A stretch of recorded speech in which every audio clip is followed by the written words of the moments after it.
आपण पाहत आहात EDTV, बातमी अशी जिच्यावर तुम्ही ठेवणार विश्वास। लोहयुक्त धुलीकणांमुळे कामगारांचे आरोग्य धोक्यात आले आहे। त्यामुळे अशा प्रकारच्या वायू आणि प्रदूषण करणाऱ्या कारखान्यावर योग्य उपाययोजना करावी, त्या संदर्भात त्यांना सूचना द्यावी अशी मागणी काही कारखानदारांनी केली आहे। नवीन औद्योगिक वसाहतीमधील फेज 1 मध्ये लोखंडाच्या भंगारमधून निघालेल्या खसपासून वाळू सदृश्य बारीक कण करण्याचा कारखाना आहे। त्यामुळे इथे मोठ्या प्रमाणात वाळू, मुरुम आणि लोखंडाचा चुरा एकत्र केला जातो। या कारखान्यातून उडत असणाऱ्या धुळीमुळे समोरच असलेल्या पूजा इंडस्ट्रीज, राहुल मेटल्स आणि इतर काही कारखान्यांमध्ये देखील हे धुलीकण उडून जात आहेत। मोठ्या प्रमाणावर या कारखान्यात धूळही साचत आहे। रस्त्यावरही काही प्रमाणात वाळू सांडत असल्यामुळे वाहने घसरत आहेत। त्यापेक्षा मोठा धोका हा लोहयुक्त धुलीकणांमुळे आहे, कारण हे धुलीकण नाकात जाऊन त्यापासून वेगवेगळे आजार जडायला लागले आहेत। या संदर्भात त्रस्त झालेल्या कारखानदारांनी प्रदूषण नियंत्रण मंडळाकडे वारंवार तक्रारी दाखल केल्या। या अनेक तक्रारींची दखल घेतली गेली। प्रदूषण मापक यंत्रणेचे वाहनही येथे आले।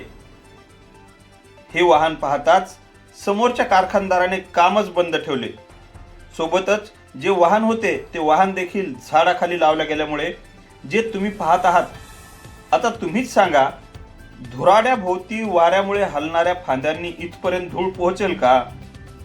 प्रदूषण होत आहे हे यंत्र दाखवेल का? नाही ना। मग याला काय म्हणणार? प्रदूषण मंडळाचं तू मारल्यासारखं कर, मी रडल्यासारखं करतो, असेच ना?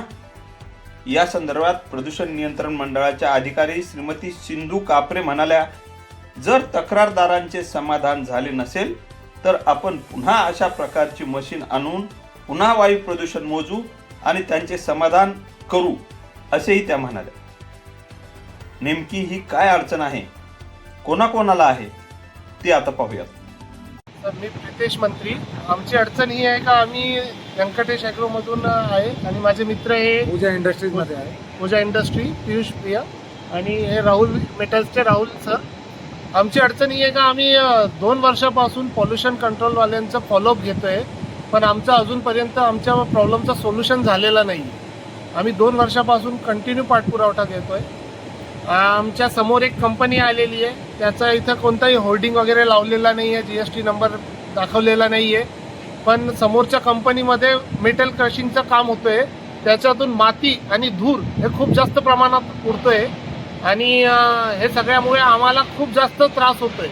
आमच्या श्वासोच्छ्वासाला त्रास होतो आहे, आमच्या सगळ्या मशिनरी खराब होत आहे आणि सगळं मेंटेनन्स येतो आहे। लेबर आमच्याकडे थांबत नाही आहे आणि दुसरी गोष्ट म्हणजे रस्त्यावरच त्यांची लोडिंग सुरू आहे, त्याच्यामुळे माती खाली पडून सुद्धा वाहन घसरण्याचे प्रकार खूप जास्त वाढलेले आहे आणि आम्ही त्यांना 4-5 वेळेस रिक्वेस्ट पण केली, पण ते काही ऐकत नाही। पॉल्युशन कंट्रोलवाल्यांना 4-5 लेटर दिले, त्यानंतर आज रोजी त्यांची गाडी आमच्याकडे आली आहे आणि पॉल्युशन कंट्रोलची गाडी त्यांचे मेटल वगैरे कलेक्ट करायला, डस्ट कलेक्ट करायला आलेली आहे।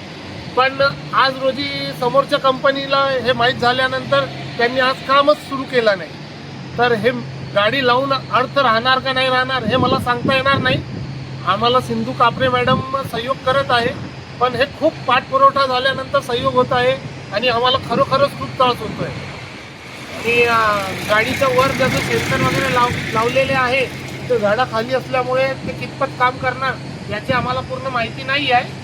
पण मॅडमचं जसं सांगणं आहे का व्यवस्थित होणार आहे आणि 2-3 किलोमीटरची रेंज असणार आहे, पण समोर कंपनी चालू नसल्यामुळे आज काही कलेक्ट होतील असं मला वाटत नाही।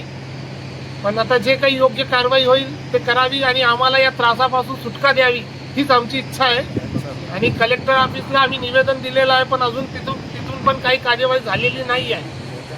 आणि समोरच्या जे मालक आहे त्यांना आम्ही रिक्वेस्ट करून थकलेलो आहे, पण ते कोणतेही उत्तर देत नाही आहे आणि एखाद्या वेळेस त्यांचे माणसं आम्हाला उद्धट भाषेत उत्तर देतात।